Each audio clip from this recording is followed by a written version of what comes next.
কম বোঝেন যে আমি পুলিশ কর্মীর মেয়ে নই? আমি বারবার বলছি, কারণ আমি ভিডিও করতে ভালোবাসি, তাই আমি ভিডিও করতে এসেছি। আপনারা এইভাবে বাজে অপবাদ দিয়ে আমাকে ভাইরাল করছেন। আমি বারবার আপনাদের বলছি আমি পুলিশ কর্মীর মেয়ে নই, আর আমি ক্লাস 9-এ পড়ি না। যার সঙ্গে ঘটনাটা ঘটেছে সে এখন নাকে তেল দিয়ে ঘুমোচ্ছে, তোমরা আমাকে নিয়ে ভাইরাল করছো।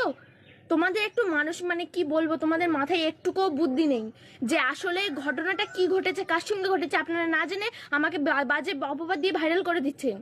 আমি বারবার বলছি আমি পুলিশ কর্মীর মেয়ে নই। আমি হয়তো ভিডিও করতে ভালোবাসি, তাই আমি ভিডিও করতে এসেছি। আপনারা একটু বাজে ভিডিও বানানোটা কম করুন। আমার মনে হচ্ছে যেটা আপনারা পুরো কম বোঝেন। আমি বারবার বলছি আমি পুলিশ কর্মীর মেয়ে নই, আমি একটা সাধারণ ঘরের মেয়ে। আর আমার সঙ্গে মানে এরকম ঘটনা ঘটেনি, আর আশা করি কোনোদিন ঘটবে না। আর আমি ক্লাস 9-এ পড়ি না, আমি ক্লাস 7-এ পড়ি।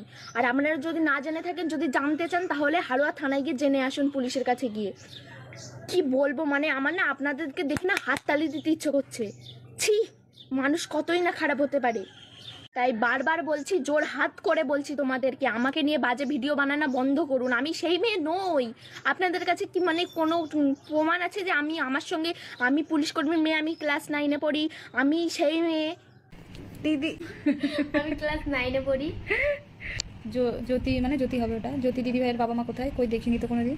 তো বাবা মা ভিডিওতে কীভাবে আসবে? তা বাবা কলকাতায় থাকে। জ্যোতির বাবা মানে আমার পিসমশাই হচ্ছে পুলিশ অফিসার, সেই জন্য সবসময় ডিউটিতে থাকে। দিদি ভাইয়ের বাবা কি থানার? জল বলিস নাকি? জল বলিস মানে কি?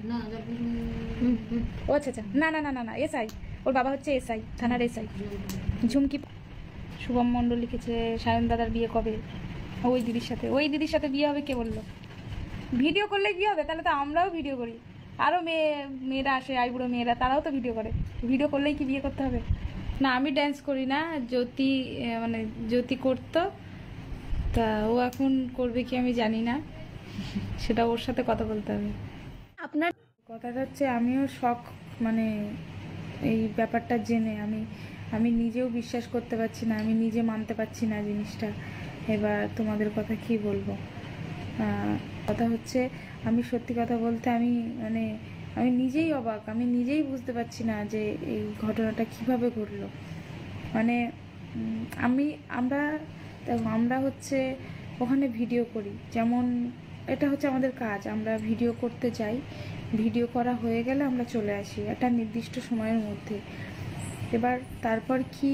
তো হ্যালো বন্ধুরা, আশা করি ভিডিওটা তোমরা সবাই মোটামুটি দেখেছো। তো জানতে পেরে গিয়েছো যে তাকে কি ফাঁসানো হয়েছে নাকি সে অরিজিনালি আর কি ধর্ষণ করেছে। তো আর মেয়েটা কে, পুলিশ কর্মীর মেয়ে কে? তোমরা অনেকেই ভুল ভাবছো যে এই মেয়েটা না ওই মেয়েটা, ওই মেয়েটা না ওই মেয়েটা। তো সবটাই তোমাদের সঙ্গে ক্লিয়ার হয়ে গেল। তো তোমরা অবশ্যই কমেন্ট করে জানাও কে কে বুঝতে পেরেছো যে কোন মেয়েটা। আর ভিডিওটা ভালো লাগলে অবশ্যই লাইক কমেন্ট শেয়ার করে দিও। টাটা।